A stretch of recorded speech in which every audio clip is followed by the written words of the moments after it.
¿Cuál es su valoración sobre el estado actual del clima de negocios en Centroamérica tras un año de la pandemia? Es complicado poder asegurar que el clima está bien o está mal cuando evidentemente siempre se van a registrar pérdidas porque no se ha normalizado la relación de salud.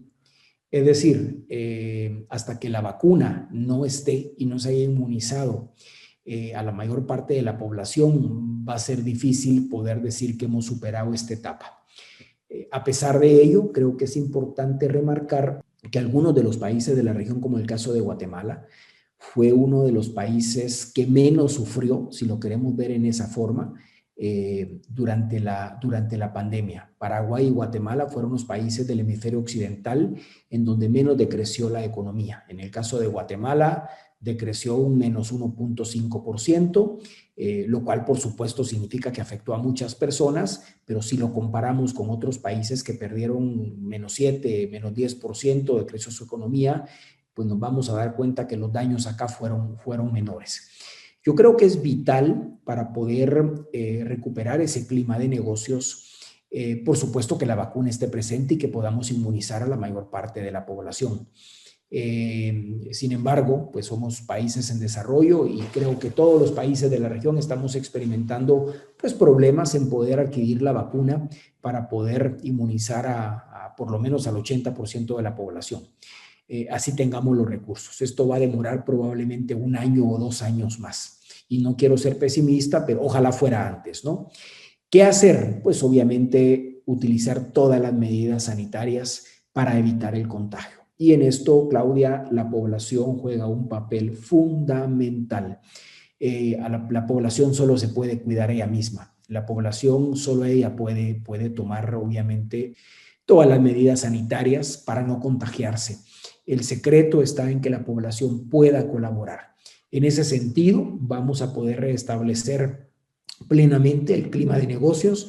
En la actualidad, muchos de los países de la región pues ya intentan volver a la normalidad. Ese es el caso de Guatemala.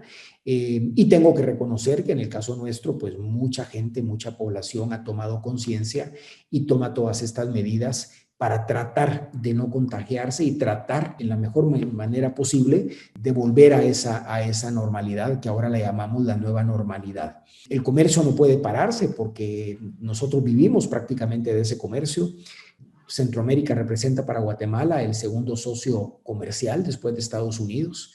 A Estados Unidos se va aproximadamente el 40% de las exportaciones, a Centroamérica se va el 25%, en su conjunto todos los países, y muchas familias, en particular quienes producen vegetales, frutas, verduras, en fin, es una industria en general, viven prácticamente de este comercio, no podemos pararlo. Entonces lo que tenemos que tener es tomar todas las precauciones sanitarias necesarias para evitar que más población se siga contagiando.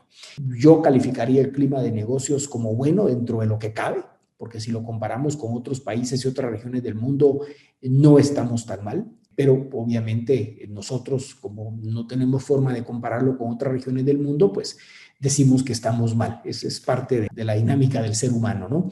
Pero sí tenemos nuestras autoridades, tienen que seguirle apostando a que las personas tomen conciencia, hagan caso de todas las medidas sanitarias que hay que tomarse precisamente para evitar que este virus siga propagándose y que pueda seguir pues afectando a muchas familias. ¿Cómo considera usted que se han logrado adecuar los gobiernos a esta relación entre comercio y salud? ¿Y cómo y qué hace falta para optimizar la misma, si es que considera que le hace falta? El inicio de la pandemia fue dramático. No culpo a ningún gobierno, todo hubo un pánico muy feo. De hecho, hubo un cierre total de países que afectó sin duda las economías. Esos meses de marzo a septiembre fueron realmente difíciles. Y no culpo a los gobiernos porque se generó un miedo en donde usted recordará que nadie salía a la calle y los casos que teníamos realmente no eran significativos. Por supuesto que esa medida, a costa del comercio, a costa de la economía, pues ayudó también a que hubiera un mayor número de contagios, ¿no? ¿Cómo los gobiernos se han adaptado? Creo que más que los gobiernos son las poblaciones. Poco a poco hemos ido entendiendo que tenemos que seguir a trabajar, que tenemos que seguir generando recursos y precisamente vinculado a mi respuesta anterior, poco a poco también hemos ido comprendiendo y muchas personas lo aprendieron porque perdieron un ser querido, tristemente, de que o se toman las medidas o vamos a pagar consecuencias muy caras. Entonces, yo creo que los gobiernos y las poblaciones se han ido adaptando a esta nueva normalidad, a usar la mascarilla, a lavarnos las manos, al distanciamiento social, a usar gel, a tratar de tener una relación muy cercana con otras personas, precisamente tomando esas medidas, ¿no? Es una nueva realidad a la cual nos estamos enfrentando y de la que Claudia seguramente tampoco va a terminar tan pronto. Es decir, aún estemos vacunados, creo que la cultura del uso de la mascarilla es algo que llegó para quedarse en este nuevo mundo. De hecho, ya en la cultura oriental se utilizaba por el tema de la contaminación y creo que es algo que va a permanecer post pandemia.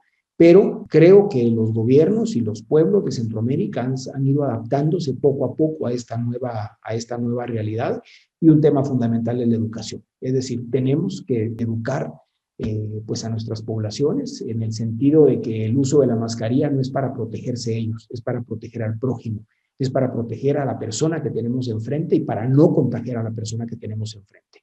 Eso es algo fundamental en el cual tenemos que hacer hincapié. El uso de la mascarilla y de todas estas medidas es para proteger a las personas que se relacionan con nosotros y, por supuesto, para protegernos a nosotros mismos. ¿Cómo considera usted que Centroamérica se coordinó durante esta pandemia?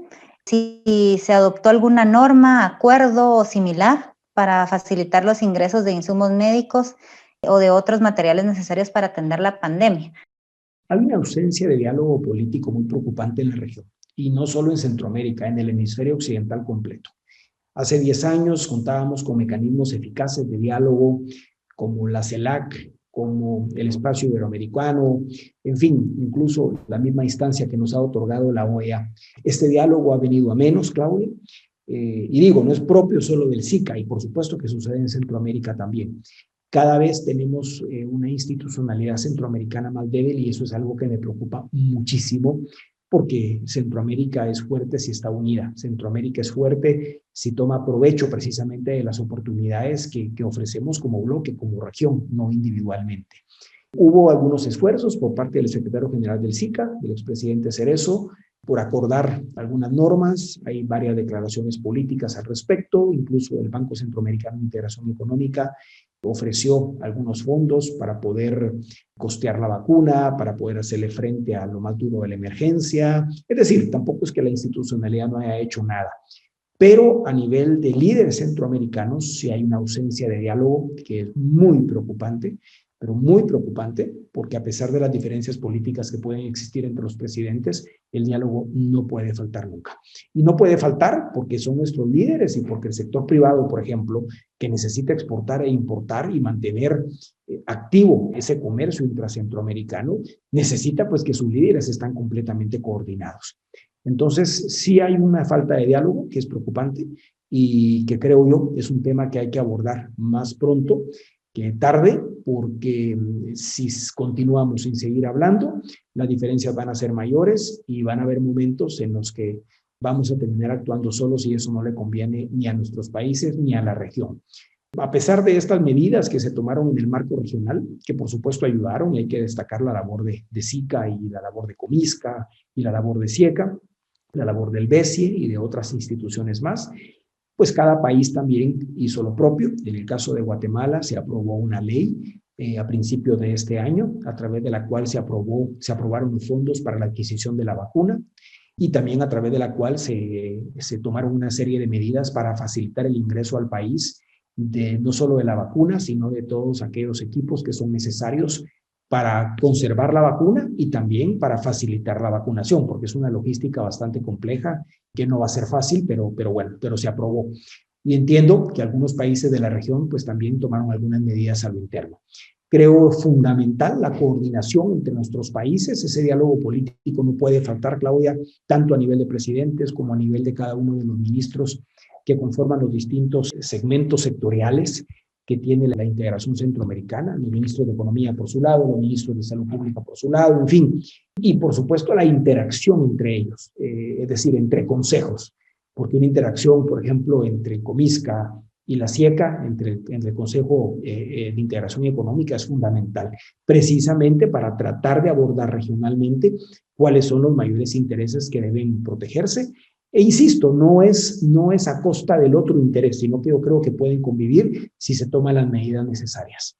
Si tenemos una población bien educada, si tenemos sectores bien educados, si tenemos protocolos que se cumplen a cabalidad, yo creo que podemos continuar con todas las medidas del caso, por supuesto, y con restricciones que habrá que hacer, con algunos procedimientos que son fundamentales para poder continuar con el comercio intracentroamericano, el cual no puede parar, porque si para, los afectados va a ser los mismos países, va a haber más pobreza, va a haber menos ingresos, nuestros gobiernos no se caracterizan por tener una carga tributaria alta, por lo tanto, la ayuda que pueden otorgar los estados también es bastante limitada, no solo en monto, sino que en tiempo.